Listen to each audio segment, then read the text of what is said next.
ॐ भद्रं कर्णेभिः शृणुयामदेवाः भद्रं पश्येमाक्षभिर्यजत्राः स्थिरैरङ्गैः तुष्टुवागुंसस्तनूभिः व्यशेम देवहितं यदायुः स्वस्ति न इन्द्रो वृद्धश्रवाः स्वस्ति न पूषा विश्ववेदाः स्वस्ति नस्तार्क्ष्यो वरिष्ठनेमिः स्वस्ति नो बृहस्पतिर्दधातु। ॐ शान्ति शान्ति शान्ति। प्रज्ञानांशु प्रदानैश्चरचरनिकर व्यापभिर्व्याप्य लोकान् भोक्त्वा भोगांस्थविष्ठान् पुनरपि धिषणो भासितान् कामजन्यान् पीत्वा सर्वान् विशेषान् स्वपिति मधुरभुं मायया भोजयन्नो माया संख्यातुरीयं परममृतमजं ब्रह्म यत्तन्नतोऽस्मि। यो विश्वात्मा विधिजविषयान् प्राश्य भोगांस्तविष्ठान् पश्चादन्यान् समिति विभवान् ज्योतिषा स्वेन सूक्ष्मान् सर्वानेतान् पुनरपि शनैः स्वात्मनि स्थापयित्वा हित्वा सर्वान् विशेषान् विगतगुणगणः पाद्वसौ नस्तुरीयः पाद्वसौ नस्तुरीयः। ओमिति एतदक्षरम् इदं सर्वं तस्योपव्याख्यानम् भूतं भवद्भविष्यदिति सर्वमोङ्कार एव यच्चान्यात्रिकालातीतं तदप्योङ्कार एव सर्वगं हि एतद्ब्रह्म अयमात्मा ब्रह्म सोऽयमात्मा चतुष्पात् जागरितस्थानो बहिष्प्रज्ञः सप्तांग एकोनविंशतिमुखः स्थूलभुग्वैश्वानरः प्रथमपादः स्वप्नस्थानोऽन्तःप्रज्ञः सप्तांग एकोनविंशतिमुखः प्रविभिक्तभुक्ततैजसो द्वितीयपादः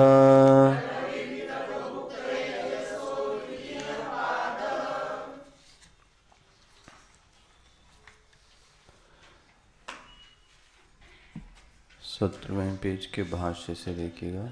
17वें पेज की नीचे की दूसरी लाइन है।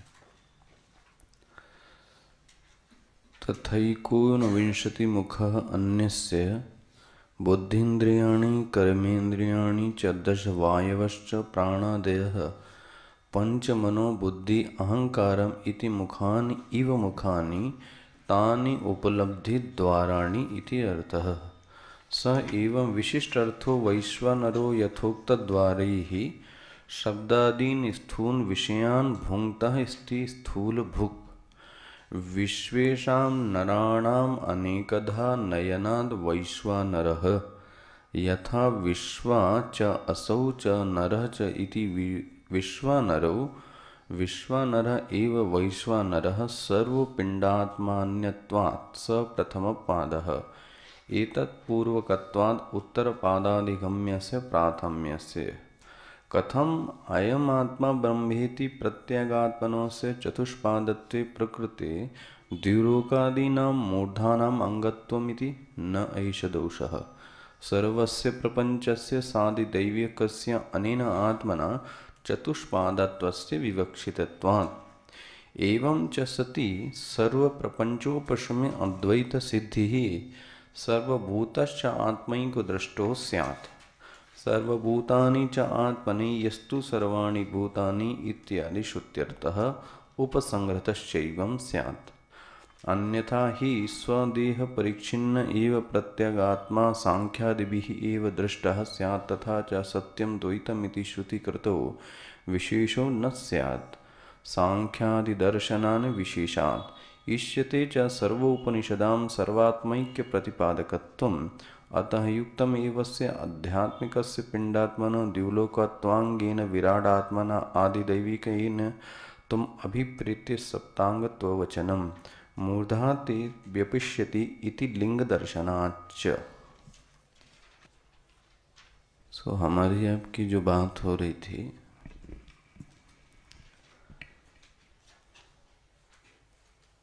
वो ये थी कि एक होती है उपाधि। प्रश्न ये था कि उपाधि का महत्व क्या है, उपाधि का अस्तित्व क्या है। प्रश्न ये है कि वस्तु में उपाधि नहीं होती, वस्तु को देखने वाले की दृष्टि में उपाधि होती है। कल मैंने आपको दृष्टांत दिया कि स्फटिक का जो शिवलिंग है वो लाल दिखाई देता है, तो स्फटिक लाल नहीं है,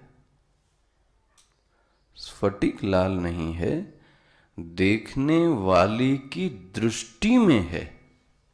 इसका मतलब उपाधि वस्तु में नहीं होती, उपाधि देखने वाले की दृष्टि में होती है। इस बात को ध्यान से समझना। फिर से, उपाधि किसी वस्तु में नहीं होती। मतलब अब आप ये मत बोलो कि स्फटिक लाल है, स्फटिक तो सफेद ही है, ये लाल देखने वाले की गलती है कि उसको लाल दिखता है। जरा समझ में इसको व्यवहार में भी लाना। हम और आप कमेंट कर देते हैं ये अच्छा है, ये गंदा है। हो सकता है आध्यात्मिक दृष्टि से वो व्यक्ति वैसा ना हो, ये तो हमारे और आपके देखने की दृष्टि है। हो सकता है जिसको 10 लोग नालायक कहते हैं उसको 4 लोग बोलो अच्छा भी कहते हो। तो अब कैसे फैसला करोगे कि ये अच्छा है, ये बुरा? ये अच्छा है, ये बुरा, ये फैसला मतलब आपको लगता है इसलिए अच्छा है, आपको लगता है इसलिए बुरा, ये तो कोई निर्णय नहीं हुआ ना। हाँ, वही हम लोगों ने बना ली व्यवहार में। मतलब हमने ये बोला कि मेरे काम में आता है तो ये अच्छा है, और मेरे काम में ये नहीं आता है तो ये तो आपकी अपनी बनाई गई परिभाषा हुई। इसलिए अध्यात्म की चरम ऊंचाई पर आपसे निवेदन करूं, वहां आप अच्छा और बुरा शब्द निकलता ही नहीं। देखो, सच्चाई तो ये है। मतलब क्या था जो वाल्मीकि ऐसे दुष्ट लोग, हत्यारे लोग, एक बहुत बड़े ऋषि और मुनि निकले, और दुनिया ने उनको ऐसा आप देखते हो प्रणाम करके ऐसी जगह बैठाला, तुलसीदास जी ऐसे लोगों को। तो आज नहीं तो कल आप इस विचार को अपने चिंतन में डालें। उस हाइट पर, अल्टीमेट ट्रुथ पर कोई व्यक्ति अच्छा नहीं है और कोई व्यक्ति बुरा नहीं। अच्छाई देखने वाले की नजर में है और बुराई देखने वाले की, वो अपनी दृष्टि से उस चीज को देखता है। इसको थोड़ा और सोचिएगा, चिंतन कीजिएगा। वेदांत कहता है उपाधि तो देखने वाले की नजर में है और उपाधि वस्तु में कभी नहीं होती है ना। कल मैंने आपसे इस चिंतन को, देखो आप माँ पिता बनते हो, बहन और पत्नी और काका नाना गुरु शिष्य, ये सब की सब उपाधि हैं। मतलब आप माँ कब, जब पुत्र है। अच्छा पुत्र ना हो तो इसका मतलब माँ का अस्तित्व, देख माँ के अस्तित्व के बिना भी कुछ अस्तित्व है, लेकिन माँ नहीं है।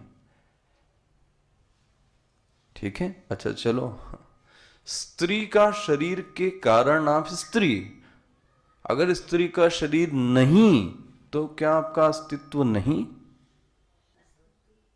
सोचना जरा, इन दो में बहुत कुछ कवर हो जाता है, आप ध्यान से देखना। मतलब हम माता हैं, पिता हैं, भाई हैं, बहन है, ये हम स्वयं में नहीं है। ये बात समझ में आनी चाहिए, तो हम दुखी नहीं होंगे। समझना जरा, हम ये स्वयं नहीं हैं, हम किसी अपेक्षा, किसी की हाँ दृष्टि से हैं। सोचो जरा, स्वयं में हम क्या हैं? मतलब ये कहना कि मैं पुरुष हूं और मैं स्त्री हूं, देखो जी ये भी एक, बोलो जी, देह की उपाधि से है।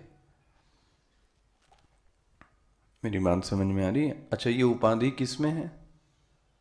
आप में नहीं, किस में? देह में। देखो जी, अब देह की उपाधि को मैंने अपना समझ लिया, फिर रोने गाने लगे और फिर बहुत सारे लोग बना लिए। ये किसकी गलती? ये हमारी गलती। जब आपको पत्नी बनाया गया, माँ बनाया गया, गुरु बनाया गया, शिष्य, तो ध्यान रखना चाहिए इन सब की कुछ न कुछ क्या है पता है?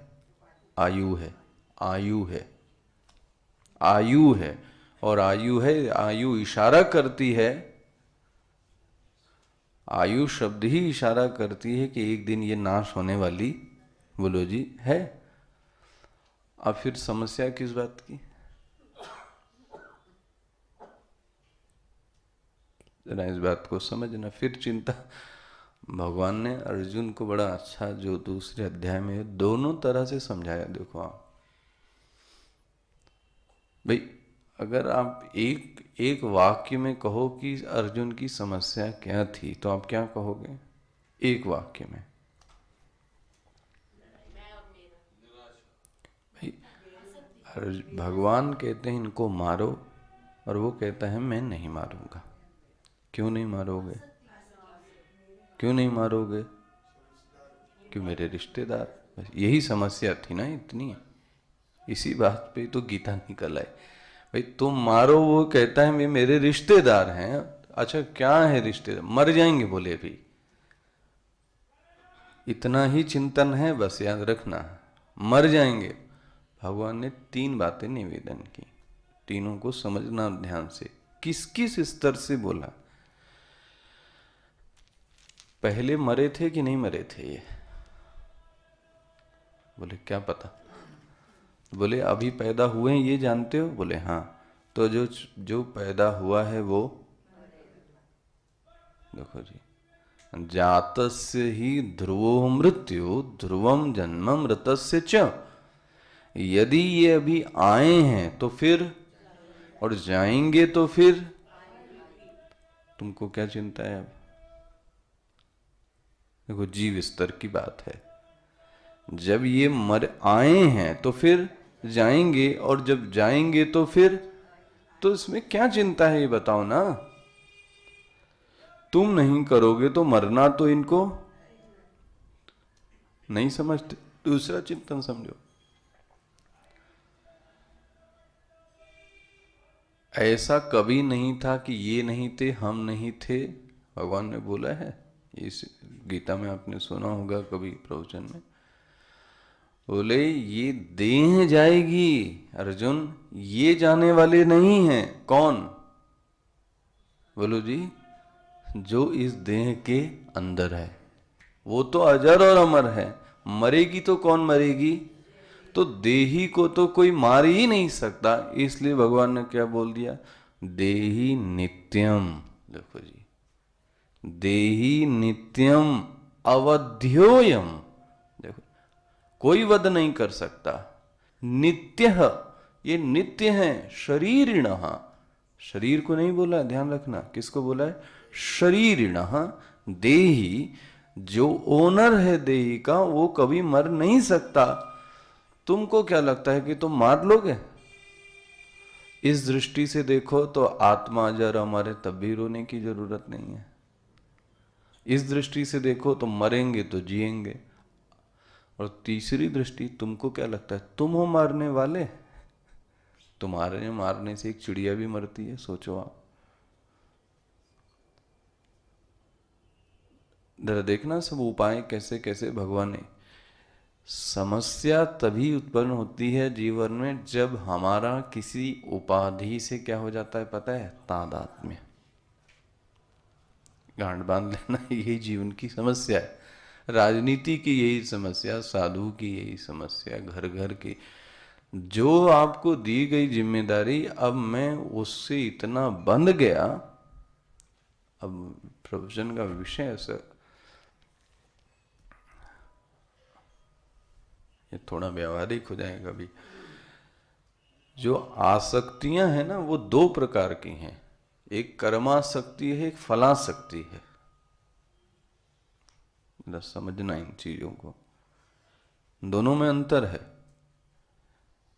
एक है कर्मासक्ति और एक है फलासक्ति। अभी क्या है अंतर?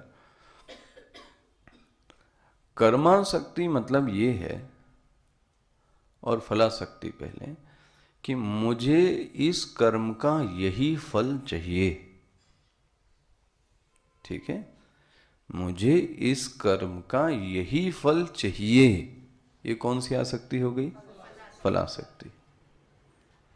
भगवान ने इसके लिए कर्मणे वाधिकारस्ते मां फलेषु। फल तुम्हारे हाथ में नहीं है।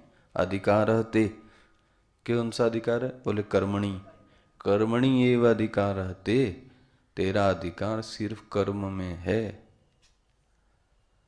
बन गया? फल में नहीं है। लेकिन हम और आप निभाते निभाते ये भी अपेक्षा कर लेते हैं कि मुझे इतना फल मिलना। मरो फिर, ले लो फल। आप क्यों आशा की मेरे को? बस शर्त ही, अरे ले इतने साल रहे, किसने कहा? कोई लिखा है कि ये आशा ये निभाएगा, ये निभाएगी? सोच के देखो आप, मन में ये मान के चलो ये कुछ नहीं करेगा, उसके बाद देखो हम बहुत कुछ करता है आदमी। ये भी तो एक एंगल है ना, इसको बोलते हैं फलासक्ति। इधर अपने अपने जीवन में टटोलना। कहीं मुझे बहुत सारी जो मेरी इच्छाएं हैं, कहीं वो बाधक तो नहीं बन रही हैं? इच्छाएं मतलब हम बहुत सारे लोगों से क्या चाहते हैं पता है? रिस्पॉन्सेस। यहाँ जाऊं तो ऐसा रिस्पॉन्स, वहाँ जाऊं तो वो मुझे ऐसा करे, यहाँ जाऊं, मतलब हर जगह हमने ये पाल रखा है कि मुझे ऐसा ऐसा बिहेवियर चाहिए, और हमने वो बिहेवियर पहले से अपने दिमाग में। हाँ जी, देखो आप, ये समस्या की जड़ नहीं है। मैं अच्छा वो छोड़ दो, जो करेगा सो करेगा। सोच के देखो जना, बहुत बड़ी गृहस्थ की समस्या है। जो मुझे चाहिए वो मैंने पहले से क्या किया है? दिमाग में बनाया। यही नहीं, दूसरे से आशा भी क्या है? बोलो जी, कर मैं जाऊंगा तो ये मुझे ऐसा ऐसा, बोलो जी, करेगा। इसको बोलते हैं फलाशक्ति। एक कर्माशक्ति, ये थोड़ी ऊंची है, ये आध्यात्मिक लोगों को होती है। इसमें क्या है, ये स्वामी रामकृष्ण परमहंस का ये कॉन्सेप्ट मैंने पढ़ा। वो कहते हैं कोई कोई साधक होता है, वो कहता है कि मुझे फल नहीं चाहिए। वाह, फल नहीं चाहिए लेकिन ये काम मैं ही करूंगा। जरा देखना, मुझे चाहिए कुछ नहीं लेकिन मैं इतने वर्षों से करता आ रहा हूं, इसलिए हाँ करूंगा तो मैं ही करूंगा। देखो जरा, अब जैसे आपसे और क्या बोला, हमारे मिशन में ही हो मान लो, तो बोले नहीं हम 20 साल से तो दीप प्रज्वलन में हम ही खड़े होते थे, हमको फोटो नहीं चाहिए लेकिन हम खड़े जरूर होंगे। अब आप क्या कहोगे भाई, तो क्यों खड़े हो गए वहाँ? जब आप पोस्ट थी तो खड़े होते थे, अब नहीं पोस्ट है तो बैठ जाओ आप। नहीं, हमारी फोटो ना आए पंफलेट में नाम, वो तो ठीक है, लेकिन स्वामी जी 20 वर्षों से मैं करता आ रहा हूँ ये चीज गुरुदेव के समय से, तो करूंगा तो मैं ही करूंगा। ये कौन सी आसक्ति है? फल नहीं चाहिए, वेरी गुड, बहुत अच्छी बात, लेकिन दूसरी बांध लिए। अब आप अपने अपने घर में देखना, आप, मुझे तुमसे चाहिए कुछ नहीं लेकिन ये कपड़ा मैं ही रखूंगी, ये मैं यहाँ रखूंगी, ये मैं ही करूंगी, मेरे अलावा कोई और ये काम, लो जी, ये काम कोई और न करे तो ध्यान रख लेना आपको कौन सी आसक्ति हो गई। देखो जी, ये भी जहर है, जहर वो भी है, जहर ये भी है। ये थोड़ा ऊंचे लोगों का जहर है। बन गया कि नहीं बन गया? तो ये चिंतन चला कहां से, जरा देखना। उपाधि वास्तव में सत्य नहीं। फिर कोई आदमी कह सकता है जब भैया सत्य नहीं है तो क्यों इसके पचड़े में पड़ूं? देखो जी, व्यवहार उपाधि से ही होता है। देखना जरा, मना नहीं किया जा रहा है, उपाधि से ही व्यवहार होता है, ब्रह्म से व्यवहार नहीं हो सकता। आखिर हम सभी ब्रह्म हैं, लेकिन सभी के व्यवहारों में क्या है, अंतर है या नहीं? कोई गुरु, कोई शिष्य, तो कोई ऐसा तो कोई वैसा। वो किस दृष्टि से व्यवहार है?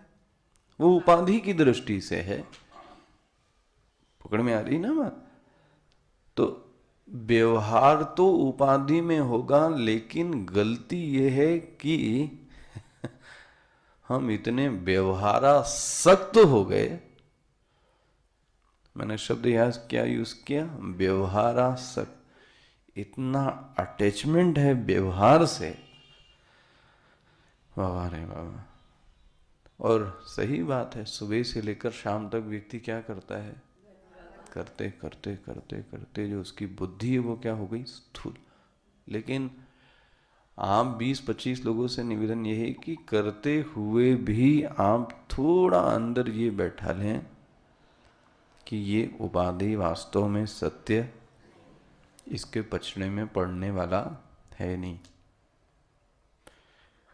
ड्यूटी सब निभानी है, सब करनी है, लेकिन मुझे किसी उपाधि के चक्कर में फंसने की, यहां तक कि साधु भी एक प्रकार की, बोलो जी, उपाधि है, उसके चक्कर में भी नहीं पड़ना है। वरना गृहस्थ को किसी और चीज का अभिमान, तो साधु को अपनी साधुता का, तो बात तो वही हो गई, अभिमान तो तुमको भी है, साधुता का अभिमान है, बना ना? लेकिन अपने कर्तव्य को पालन किया जाए। अब देखो यहां पे जो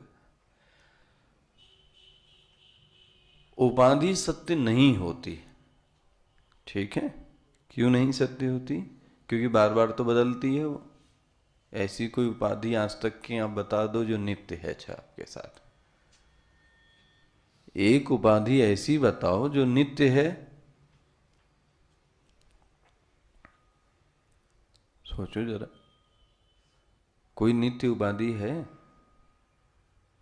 मतलब मैं पुरुष हूं और मैं स्त्री, ये भी आप सोचो, ये भी नित्य नहीं है। हो सकता है अगले जन्म में जानवर बने, तो ये भी गया हाथ से। कुछ नित्य नहीं है। लेकिन उस उपाधि में जो जुड़ने वाला है वो नित्य है। जरा समझना, उपाधि में जो जुड़ने वाला है, इसी को मैंने हिंदी में बोला था उपहित। उपहित, उपहित मतलब उपाधि में जो गया हुआ है। तो जो मां की उपाधि में गया है वो नित्य है, और वो नित्यता की पहचान ये है कि वह बिना किसी संदर्भों की अपेक्षा के भी है। ये बात थोड़ी गंभीर है, इसको लगा के। आप बिना किसी संदर्भ के हो या नहीं, सोचो जरा, सोचो आप बिना किसी संदर्भ के हैं या नहीं? अच्छा, संदर्भ क्या क्या है? संदर्भ क्या क्या है? माता पिता पुरुष स्त्री साधु, यही सब संदर्भ हैं। माय डियर, सोते समय सब कहाँ गए? गाढ़ निद्रा में। अभी कभी देखो ना, गाढ़ निद्रा में सब कहाँ गए? लेकिन आप नहीं हो क्या? देखो जी, और इसीलिए खुश हैं। ध्यान रखना, उपनिषद कहता है व्यक्ति सबसे ज्यादा आनंदित सुषुप्ति और गाढ़ नींद में ही होता है। क्यों होता है गाढ़ नींद? क्योंकि वो बिना किसी, देखो जी, और सच्चाई यही है कि हम प्रसन्न तभी होंगे जब हम बिना किसी संदर्भ के होंगे। भगवान ने आपको 2 मिनट का एक ट्रेलर दे रखा है। जाओ सुषुप्ति में, न तो तुम पिता हो, न तो साधु बाबा हो, न तो माता हो, न तो कुछ हो, लेकिन कुछ हो और उसका तुम्हें भान भी, और तुम आनंदित भी हो। सोचो जरा, ये तो एक छोटी सी, भगवान ने, जीवन मुक्त तो सदैव ही इसी में ही ट्रेवल कर रहा है। जो हम गाढ़ी नींद में हैं उसका पूरा जीवन ही, पूरा दिन ही ऐसे जाता है। इसीलिए मैंने कभी एक शब्द यूज किया होगा, रिलेशनलेस रिलेशनशिप। आप लिखना जरा इस पे 10-20 लाइनें, क्या बोला गया? रिलेशनलेस रिलेशनशिप। 10 लाइनें जरा लिख के देखो इस टॉपिक पे, मजा आएगी आपको। ऐसे टॉपिक पे लिखो, अवेयरलेस अवेयरनेस। अच्छा, यही सत्य है। जरा इन पर टॉपिक्स पर जरा सोच के देखो तो आपको समझ में आएगा कहाँ पहुंचोगे आप। सच्चाई यही है कि हमें वही संबंध प्रसन्न करते हैं जहां से हम बहुत ज्यादा बंधे हुए। देखो, आप भी यही चाहते हो। मैं इसका मतलब ये नहीं कह रहा हूं कि मैं रजनीश की तरह स्वतंत्रता देना की कोशिश, नहीं, स्वतंत्रता नहीं है। लेकिन सच्चाई ये भी है कि हम बहुत ज्यादा रिश्तों में बंधना, बोलो जी, नहीं चाहते। पकड़ में आती ना हमको? तो एक अवस्था ऐसी है जहां व्यक्ति बिना किसी संदर्भ के, या अब मैं आपको शब्द उपाधि पे आता हूं, जहां आप बिना किसी उपाधि के हैं और वहां आप बहुत ज्यादा अच्छे कंफर्टेबल हैं। कहां? नींद में। आप सोचो आखिर है क्या? उसका सिर्फ एक कारण है, आपके मन के ऊपर किसी प्रकार का कोई प्रेशर, वो दबाव जो है वो दिन भर व्यक्ति को बेचैन करके रख देता है। अब छूट ये है कि संबंध बनाओ और दबाव ना हो, मैं कहूंगा, लेकिन ये होता नहीं है। संबंध बनाओ और दबाओ, सच्चाई मुझे नहीं लगता। अब हो सकता हो, अभी जिस स्तर पे मैं चिंतन समझ पा रहा हूं ये यही है कि संबंध होगा तो फिर दबाव तो बोले होगा ही होगा। सच्चाई तो ये नहीं है। बन गया। तो जो उपहित है वह बिना किसी संदर्भ के भी है। अब प्रश्न ये आता है मन में, उस उपहित को जाना कैसे जाए जो वास्तव में बिना किसी संदर्भ के है। भाई निराकार को जाने कैसे? जब तक आकार ना हो तब तक हम समझना, विवशता देखना। निराकार को जानने के लिए आकार तो बोलो जी चाहिए। इसी को अवतार कहते हैं। जिसका कभी जन्म नहीं हो सकता उसका जन्म होता है, इसी का नाम क्या है? अवतार। मतलब अवतार से वो वही फिलॉसफी को एक्सप्लेन कर्म करना। देखो इसलिए अभी तो गीता ही मुंह से निकलती, जन्म कर्म चमे दिव्यम। मेरा जन्म और मेरा कर्म, ये क्या दिव्यता है भाई आपकी? बोले अजन्मा होकर भी मैं, यही मेरी दिव्यता है। अच्छा जी, देखो अकर्मी होकर भी मैं सब करता हूं, यही मेरी, बोलो जी, दिव्य मतलब क्या? चमकदार नहीं, ध्यान रखना। मेरे बड़े कर्म अच्छे हैं ये नहीं कहा गीता में। भगवान क्या बोलते हैं? अर्जुन जन्म कर्म चमे दिव्यम, मेरे दिव्य हैं। क्या दिव्य हैं? मैं अजन्मा हूं लेकिन इसके बाद भी मेरे कर्म हो नहीं सकते, इसके बाद भी मैं कर्म, लो मेरी कोई रिश्तेदारी नहीं है, इसके बाद भी मैं सबके लिए ऐसा संबंध निभाता हूं मैं। जरा समझना, यही चीज मैं आपसे कहना चाह रहा हूं। संदर्भ रहित को समझने के लिए किसी न किसी संदर्भ की आवश्यकता है या नहीं है? क्या संदर्भ है? बोले जागृत अवस्था। देखो जी, उस चैतन्य को जिसकी अवस्था नहीं है, याद रखना, उसको समझने के लिए एक उपाधि जोड़ी गई। संदर्भ रहित को समझने के लिए क्या बनाया? एक संदर्भ। और संदर्भ क्या है? जागृत अवस्था। ये नए नए आपको भी सोचना आना। बात तो वही है जो अभी तक आप पढ़ रहे थे, बट ये डिफरेंट एक लाइट है, शायद कई आयाम इससे खुलते हैं। तो अच्छा जी, अब इन दो का संबंध देखो आप कितना प्यारा है। बहिष्प्रज्ञ न हो तो जागृत अवस्था हो नहीं सकती। देखना जरा, संबंध देखना दोनों के। बहिष्प्रज्ञ का मतलब ही है जागृत अवस्था। कैसे?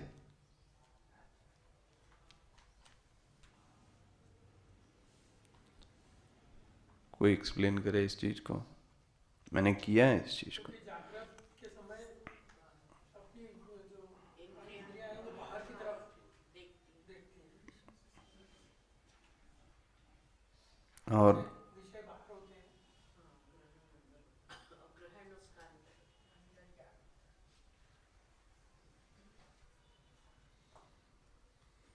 और भाई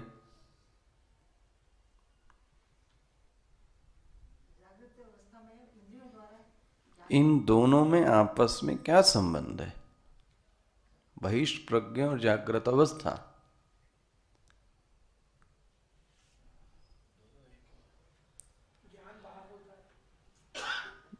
देखो आप इसको ना थोरली, फिर आप भूल रहे हैं बार बार, और उस चीज को आप मनन नहीं कर रहे हैं, इसलिए आपके साथ ये हो रहा है। प्रश्न ये है, जागृत अवस्था किसको कहेंगे?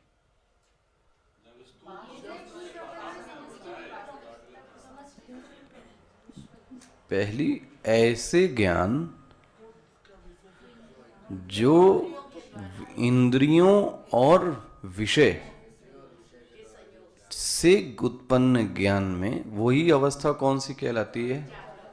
देखो जी, टेक्निकल एकदम रहना, क्योंकि आप जो बोल रहे हैं उसमें बड़े लूप होल्स हैं। उसमें कोई भी प्रश्न आपसे दोबारा क्या कर सकता है, पैदा कर सकता है। तो भाष्यकार के इंद्रियों से और वस्तु के संयोग से जो ज्ञान उत्पन्न होता है वो जागृत अवस्था में है, क्योंकि स्वप्न में भी ज्ञान है। याद आ रहा है आपको चिंतन? लेकिन स्वप्न के ज्ञान में इंद्रियों का अभाव है। लो जी, तो वहां मन से ज्ञान है। आ रही है? वहां वासनाओं का बनाया हुआ पुंज है, वहां इंद्रियों की जरूरत। जब राजमहल स्वप्न में देखते हैं, ठीक है ना? अच्छा, पुरुष देखते हैं, स्त्री देखते हैं, कुछ भी देखें, आंख खोल के देखते हैं। फिर देखा कैसे? देखने के लिए तो आंख चाहिए। इसका मतलब देखना, ये इंद्रियां गई, सुनते हैं या नहीं? वहां इस कान से, देखते हैं इस आंख से, ये तो बंद पड़ी रहती है। लेकिन इसके बाद भी, इसलिए प्रश्न पूछता है वेदांत, क्या गूंगा स्वप्नावस्था में बोल सकता है? क्या अंधा स्वप्नावस्था में देख सकता है? देखो जी, ये प्रश्न उठाए हैं भाष्यकार ने बाद में। तो देखना, जागृत अवस्था का जो ज्ञान है वो इंद्रियों और विषयों के संयोग से है। स्वप्न अवस्था का ज्ञान, बोलो जी, मन के कारण है। आ गया? दोनों में अंतर क्या हुआ? एक अंदर हो रहा है और एक, क्योंकि विषय कहां है? बाहर। अगर विषय अंदर हो जाए तो स्वप्न हो गया। अरे विषय तो कहां है? बाहर। तो जो ज्ञान है वो बहिष्प्रज्ञ बना कि नहीं? आपने प्रज्ञा पढ़ी, जो अपने अलावा जितना भी ज्ञान उत्पन्न होता है, ऐसी प्रज्ञा को क्या बोला गया? मतलब जागृत अवस्था मतलब ही बहिष्प्रज्ञा। वाह, पकड़ में आ रहा है कि नहीं आ रहा है? भाष्य का श्रुति ने ऐसे ही नहीं बोल दिया होगा ये दो शब्द। जागृत स्थान का अर्थ ही है बहिष्प्रज्ञ। कभी भी जागृत अवस्था में अंतः प्रज्ञ हो ही नहीं सकता। मैं ऐसा कहूं तो शायद गलत ना हो, ये पर्याय हैं, सिनोनिम्स हैं। बहिष्प्रज्ञ होगा तो जागृत अवस्था तो फिर होके रहेगी। हो गया कि नहीं हुआ? अच्छा जी, सप्तांग, ये बात पे बहुत डिस्कशन हुआ। जीव रहते हुए कोई सप्तांग को देख नहीं सकता, क्योंकि जीव कौन है? सब वैसे मेरी एडवाइस है, आपको कोई आदेश नहीं है। इसके पढ़ने का जो ढंग होना चाहिए वो क्या होना चाहिए पता है?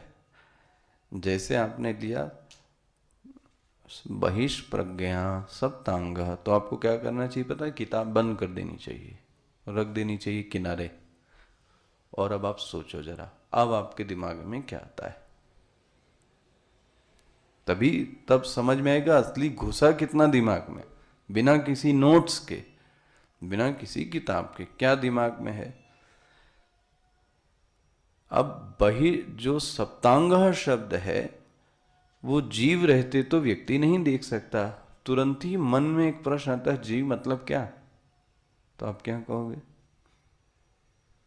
उसको शांत कराना आना चाहिए उसी समय मन को, वरना ये बखेड़ा खड़ा कर देगा। जीव मतलब क्या? जीव मतलब वो जिसका स्थूल शरीर से तादात्म्य है। यही कहने का तात्पर्य है। जिसने अपनी ग्रॉस बॉडी से अटैचमेंट करके रखा है वो सप्तांग को कभी नहीं देख सकता। उसको सिर्फ मैं और मेरा परिवार और मेरे बच्चों के अलावा कुछ नहीं दिखेगा। भारत भी नहीं दिख सकता, क्योंकि वो अटैचमेंट कितना, मैं, मेरा परिवार, मेरे बच्चे, बस खत्म। ये कौन व्यक्ति है? इसका मतलब देखो, इसकी उपाधि कौन है? समष्टि स्थूल प्रपंच, पूरी क्रॉस बॉडी। अरे वो व्यक्ति सप्तांग को देख सकता है। अब चलो इसको भी मैं डिस्कस कर लेता हूं। यहां पे बोला था एकोन विंशति मुखः, यही बोला था ना। तो एकोन विंशति मुखा में क्या क्या गिनाया था? 5 ज्ञानेन्द्रियां, 5 कर्मेंद्रियां, 5 प्राण और 4 मन। देखो भाष्यकार ने पकड़ा इनको कस के। देखो क्या लिखा है, एकोन विंशति मुखा अन्य से बुद्धिन्द्रियाणी, मिल रहा है आपको, कर्मेन्द्रियाणी च 10 वायव प्राणादय 5 मनो बुद्धि अहंकारमिति मुखानि इव मुखानि तानि उपलब्धि द्वाराणि इति अर्थः। एक आदमी ने प्रश्न किया, महाराज आपने क्या बोल दिया? 19 ये क्या है? उपलब्धि के एकदम नहीं कहता है। देखो जी, पकड़ा उसने। इसलिए बोलते हैं वेदांत पढ़ने वाले को बहुत कंजूस होना चाहिए। किस चीज में? बोलने में बहुत कंजूस होना चाहिए। पंच प्राण उपलब्धि द्वार कैसे हैं? देखो जी, उपलब्धि द्वार मतलब क्या? ठीक है ना, जैसे बोले ज्ञान इंद्रियों को मैं मानता हूं, ज्ञान होता है किसके जरिए से? मतलब इस घड़ी को मैंने आंख के जरिए से देखा और ये ज्ञान हो गया अंदर की ये घड़ी है। तो द्वार कौन बना? आंख। तो मैं मानता हूं कि ज्ञानेन्द्रियां। पंच प्राण कब से हो गए द्वार? क्या कहोगे आप? पंच प्राण कब से हो गए द्वार?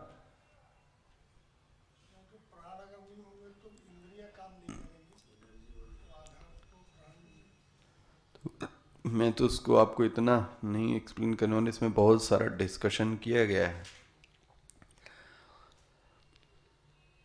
जो प्राण हैं उनकी जो शक्ति है वो किसको मिलती है? ज्ञानेंद्रियों को। ज्ञानेंद्रियों में जो शक्ति है वो किसके कारण आ रही है? तो इसलिए मुख्य रूप से नहीं, ध्यान रखना, गौण रूप से, सेकेंडरी एस्पेक्ट से प्राण को भी क्या बोला गया? वो मुख्य उपलब्धि द्वार। ये डिस्कशन आया, एक्सेप्ट करना पड़ा कि प्राण मुख्य वृत्ति से द्वार नहीं कहला सकता। प्राण तो करोड़ों को क्या देता है? शक्ति देता है। इसलिए प्राणों को भी क्या मान लिया गया? उपलब्धि द्वार माना गया है ना। ये डिस्कशन इसमें है, तो मैंने आपको संक्षेप में बात है। अच्छा जी, भोग कैसा कहता है? स्थूल भोग। भोग कैसा करता है? स्थूल भोग। क्या नाम पड़ गया? बोले वैश्वानरः प्रथम पादः। ये कौन सा पाद है? अब आपको बड़ा अच्छा ये तो आपको कल मैंने समझाया था शायद, ये नहीं, वैश्वानर की बात। 2 इसके अर्थ हो गए, 2 अर्थ हो गए। पहला अर्थ क्या था? जो नरों को लेकर जाता है, भोग देता है, लोक देता है, वो कौन है? इसका मतलब क्या हो गया? वैश्वानर का एक अर्थ ईश्वर। ठीक है, लेकिन ये ज्यादा सटीक अर्थ है, जो विश्व ही नर है, ठीक है, वही वैश्वानर है। बोले कौन? इसलिए बोलते हैं ये शब्द को अंडरलाइन कर लेना, सर्व पिंडात्मान्यत्वात् स प्रथम पादः। देखना जरा ये क्या कहना चाह रहा है। मिला आपको? ये 18वें पेज पर ये पहले कह रहे, पहले का दूसरा तीसरा शब्द है। मिला? सर्व पिंडात्मानत्वा स प्रथम पादः। अच्छा जी, जरा देखना, कल इस बात पे मैंने चर्चा की थी। आपकी हाथ की आत्मा आप, तो पैर की आत्मा आप, तो आपको क्या बोला था आपने? देहात्मा। देहात्मा कितनी हुई? 1। लेकिन पूरे देह की आत्मा कौन हुए? आप। इसी तरीके से पूरे विश्व की जो आत्मा है उसको क्या कहलाएंगे? विश्वात्मा। इसी को बोला है पिंडात्मा। हमारा छोटा पिंड है, उसका पिंड कैसा है? बहुत बड़ा। तो वैश्वानर मतलब जैसे मैं अपने शरीर का मालिक हूं। देखो, पैर में भी चोट लगे तो किसको दर्द हुआ? मुझको। बाल भी कोई खींचे तो दर्द किसको हुआ? है ना, क्योंकि सब मेरे क्या हैं? अंग। सभी में मैं गया हूं। बोलते हैं इसी तरीके से वह विश्वात्मा पूरे विश्व में गया है, इसलिए उसका नाम क्या पड़ गया? विश्वात्मा। ठीक है ना? तो दो इसके अर्थ हो गए। एक का अर्थ हो गया ईश्वर, दूसरा क्या हो गया? पिंडात्मा, विश्वात्मा। अब एक पूर्व पक्ष आया, वो थोड़ा सा आपको डिस्कस करके समाप्त करूं। वो पक्ष क्या आया? कहता है महाराज आप बहुत चालाक आदमी हो।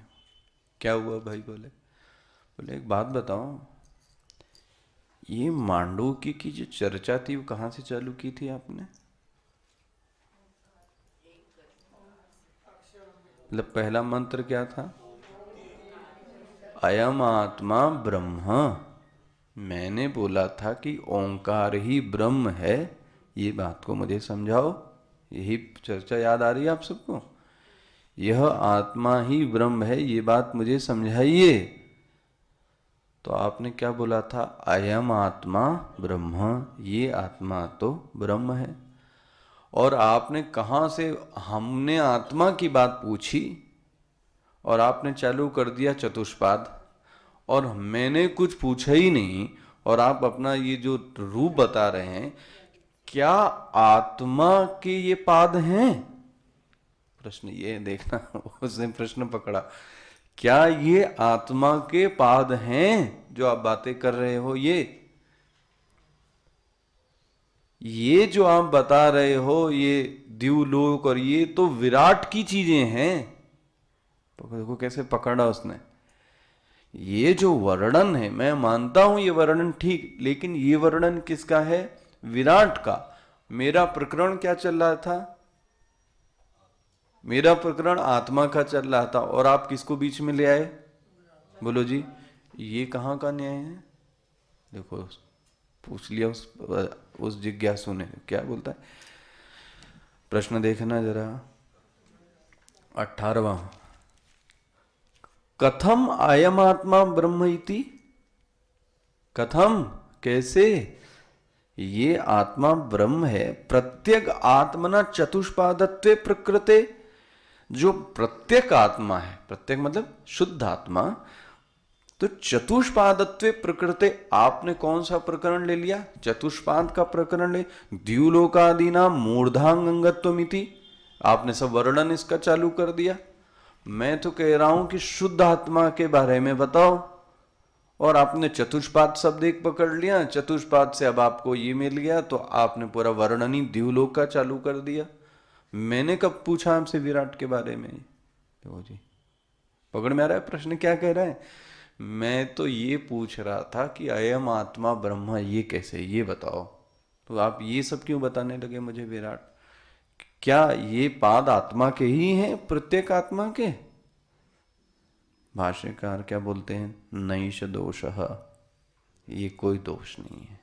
देखो जी, नैष दोषः, ये शंकराचार्य जी बोलते हैं, इसमें कोई दोष नहीं। क्यों नहीं दोष? सर्वस्य प्रपंचस्य